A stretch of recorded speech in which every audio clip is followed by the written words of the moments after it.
잡아 멜랄라라따 멜랄라랄라 라라라라라 랄랄라랄라 랄랄라랄라 라라라라 Senpai. Di bagian akhir acara, lagu original akan diputar, jadi jangan lewatkan ya. Oke, selamat datang kembali di pembahasan kita. Kita tahu nih, Anda kan udah setahun ya di Jepang. Pasti lagi semangat-semangatnya kerja, cari pengalaman, dan ya pengen banget belajar banyak hal baru kan? Nah, pas banget hari ini kita bakal kupas tuntas soal topik yang relevan banget. Gimana caranya menyewa apartemen di Jepang, khususnya buat kita orang asing. Sumber kita kali ini panduan lengkap yang memang dirancang buat orang-orang seperti Anda. Misi kita hari ini, pahami tantangannya, istilah-istilah kuncinya, gimana prosesnya, plus dapat tips biar lancar jaya dapat tempat tinggal. Oke deh, mari kita mulai bedah ini ya. Iya, betul banget. Cari apartemen di sini tuh, emang ada tantangannya tersendiri buat kita orang asing. Sistemnya unik, kadang ada kekhawatiran juga dari pihak pemilik rumah. Tapi jangan khawatir dulu. Seperti yang nanti kita bahas nih, sekarang sebenarnya udah makin banyak kok solusinya, informasinya juga lebih mudah didapat, udah lumayan membaik situasinya dibanding dulu lah. Oke, langsung aja nih. Kenapa sih kok kesannya lebih rumit gitu ya prosesnya buat kita? Dari panduan Anda ada beberapa poin penting nih. Yang pertama, jelas ya kendala bahasa. Ngomong sama agen atau pas baca kontrak itu, aduh kadang bikin pusing ya. Betul. Itu satu. Terus yang kedua nih soal penjamin. Atau kalau istilah Jepangnya, rentai hosonin. Nah ini sering banget jadi sandungan besar. Kenapa? Soalnya biasanya mereka minta penjaminnya itu orang Jepang asli, yang punya penghasilan stabil. Buat kita yang baru datang, ya susah kan cari yang begitu? Bener banget. Belum lagi kita harus buktiin juga kalau kita mampu bayar sewa pakai penghasilan dari kerja di Jepang. Iya. Nah, ada lagi nih yang unik dan sering bikin kaget orang, yaitu sistem biayanya. Ada yang namanya shikikin. Itu kayak uang jaminan atau deposit gitulah.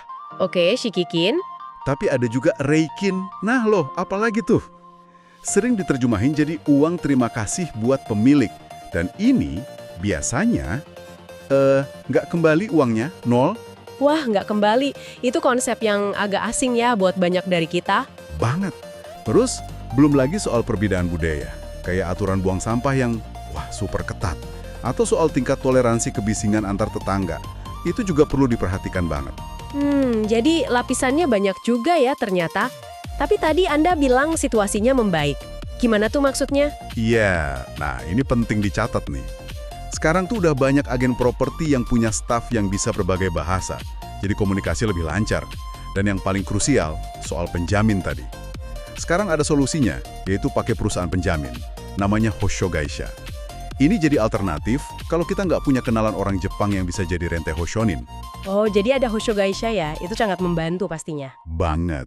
Jadi meski tantangan tetap ada, solusi juga makin banyak kok sekarang. Oke, ini penting banget infonya. Nah, mari kita bahas lebih dalam soal biaya dan istilah kunci yang perlu Anda siapkan dan pahami biar nggak kaget nanti.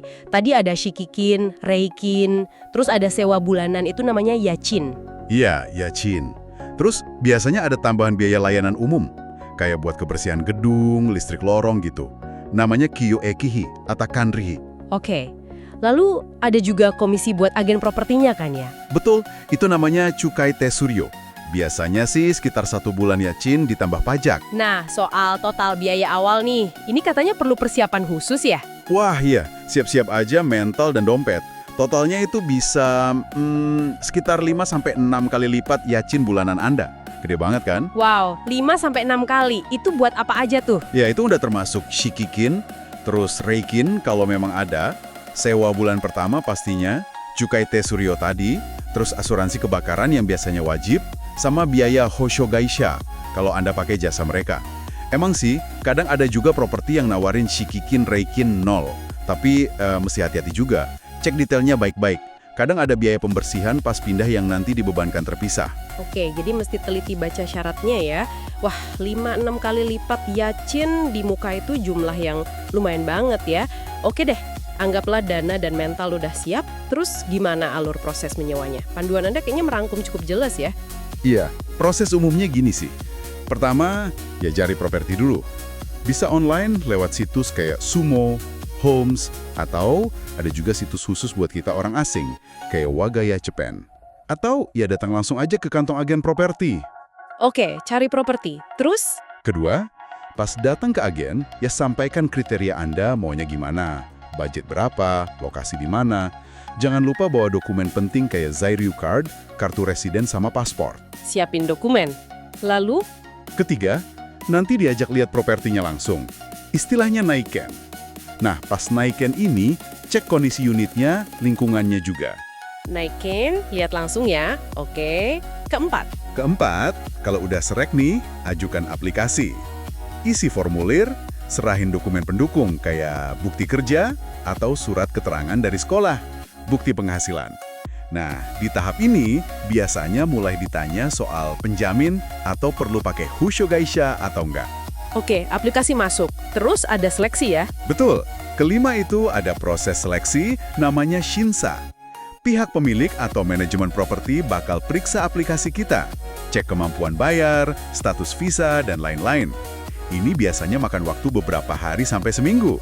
Shinsa, lumayan juga ya nunggunya kalau lolos? Gimana? Nah, keenam, kalau lolos Shinsa, nanti agen akan kasih penjelasan detail soal kontrak sewanya.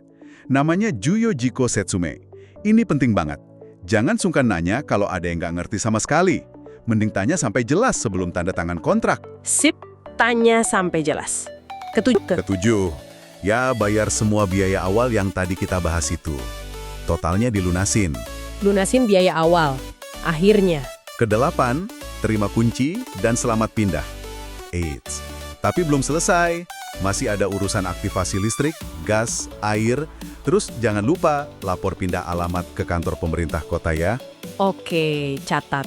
Terima kunci, urus utilitas, lapor pindah. Nah, soal waktu nih. Dari mulai aplikasi sampai dapat kunci, itu kira-kira berapa lama sih biasanya? Normalnya sih proses dari aplikasi sampai serah terima kunci itu sekitar 1-2 minggu. Tapi ya buat kita nih, WNA, kadang bisa lebih lama. Mungkin karena ada urusan dokumen tambahan atau proses verifikasi Hosho Gaisha yang butuh waktu ekstra. Jadi, saran penting banget nih dari panduan Anda. Sebaiknya mulai cari apartemen itu minimal banget 1 bulan sebelum tanggal target Anda mau pindah. Jangan mepet-mepet. Oke, 1 bulan sebelumnya ya. Catat. Nah, anggaplah udah berhasil pindah nih. Udah nyaman di apartemen baru. Tapi kayaknya masih ada PR lain ya. Panduan Anda juga ingetin soal masalah-masalah umum yang sering muncul. Apa aja tuh? Iya, ada beberapa hal yang perlu diwaspadai biar nggak kena masalah. Pertama, aturan buang sampah. Aduh, ini serius banget di Jepang. Tiap daerah tuh punya aturan sendiri yang super detail. Jadwal buangnya kapan, jenis sampahnya apa aja, cara bungkusnya gimana. Wah, seribet itu ya. Iya, jadi pelajari baik-baik dari agen atau tanya tetangga, atau cek website Pemda setempat. Biasanya ada kok panduan multibahasa juga. Pokoknya jangan sampai salah buang sampah, bisa ditegur nanti. Oke, sampah. Terus apa lagi? Parah, apalagi pas malam hari. Misalnya suara TV, musik, atau bahkan suara mesin cuci malam-malam. Saling jaga kenyamanan sama tetangga lah. Soal suara ya. Oke, ketiga. Ketiga, ini penting banget. Bayar sewa. Usahakan selalu tepat waktu. Kalaupun, amit-amit, ada masalah keuangan atau kendala, jangan diam aja. Komunikasikan segera ke agen atau pemilik sebelum tanggal jatuh tempo. Jangan nunggu ditagih. Komunikasi itu kunci ya. Oke, nah yang keempat nih, ini biasanya pas kita mau pindah keluar nanti. Konsep namanya Genjo Kaifuku. Apa tuh? Genjo Kaifuku itu artinya pemulihan kondisi seperti semula. Tapi bukan berarti harus mulus kayak baru 100%. Intinya gini, kita sebagai penyewa itu cuma bertanggung jawab atas kerusakan yang disebabkan karena kesengajaan kita atau kelalaian kita. Jadi beda ya, antara goresan halus di lantai karena geser kursi, itu pemakaian wajar, sama misalnya ada lubang di dinding karena kita nggak sengaja nabrakin barang keras, itu bisa jadi kelalaian. Oh gitu, jadi kerusakan karena pemakaian normal sehari-hari itu nggak masuk hitungan kita ya? Betul, makanya tips penting nih, pas pertama kali masuk apartemen, luangkan waktu buat foto-foto kondisi awalnya. Terutama kalau ada bagian yang udah lecet, kotor, atau rusak dari sananya. Laporkan juga ke agen biar tercatat. Foto kondisi awal. Oke, ide bagus tuh buat dokumentasi.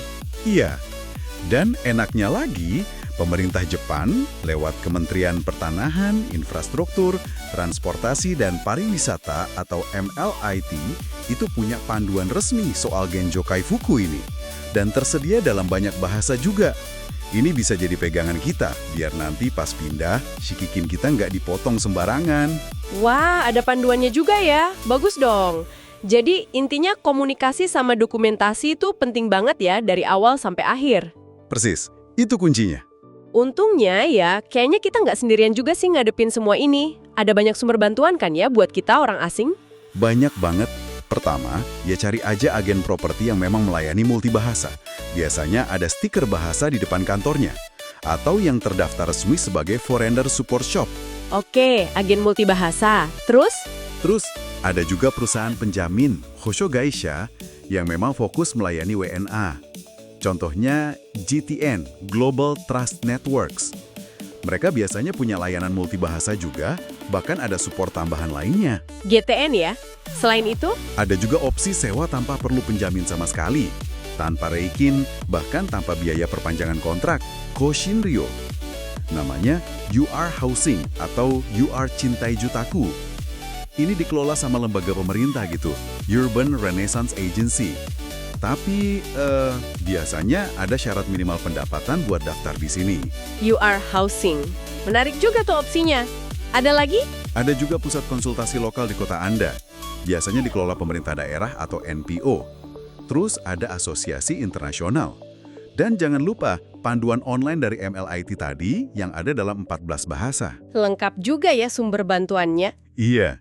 Intinya jangan ragu buat cari info dan manfaatin semua bantuan yang ada ini. Prosesnya jadi bisa lebih ringan kok. Oke, jadi kalau kita rangkum nih ya buat Anda yang lagi dengerin, apa sih artinya semua ini? Ya emang benar, nyewa apartemen di Jepang sebagai orang asing itu ada tantangannya. Terutama soal bahasa, sistem penjamin yang unik, sama biaya awal yang lumayan itu. Tapi ini bukan berarti nggak mungkin kok. Dengan persiapan yang matang, pahami istilah-istilah kunci dan prosesnya, tahu cara hindari masalah umum kayak sampah dan suara, plus pinter-pinter manfaatin sumber bantuan yang ada. Anda pasti bisa kok dapetin tempat tinggal yang nyaman. Kuncinya adalah proaktif cari informasi, pahami aturan mainnya, dan jaga komunikasi yang baik. Ini langkah penting banget buat bangun kehidupan yang stabil dan sukses selama Anda di Jepang. Nah, sebagai penutup nih, mungkin ada satu hal buat Anda renungkan. Coba deh pikirin, gimana pengalaman berburu apartemen ini? Dengan segala kerumitan dan keunikannya, sebenarnya bisa jadi pelajaran berharga buat Anda. Pelajaran tentang adaptasi budaya, tentang gimana caranya menavigasi sistem yang baru, tentang ketahanan diri juga selama di Jepang. Mungkin ini lebih dari sekedar cari atap buat berteduh, tapi juga bagian penting dari perjalanan belajar dan bertumbuh Anda di sini. Gimana menurut Anda? Wah, pemikirannya menarik banget. Oke deh, kalau begitu mari kita dengarkan lagu orisinalnya. Senpai Original Song.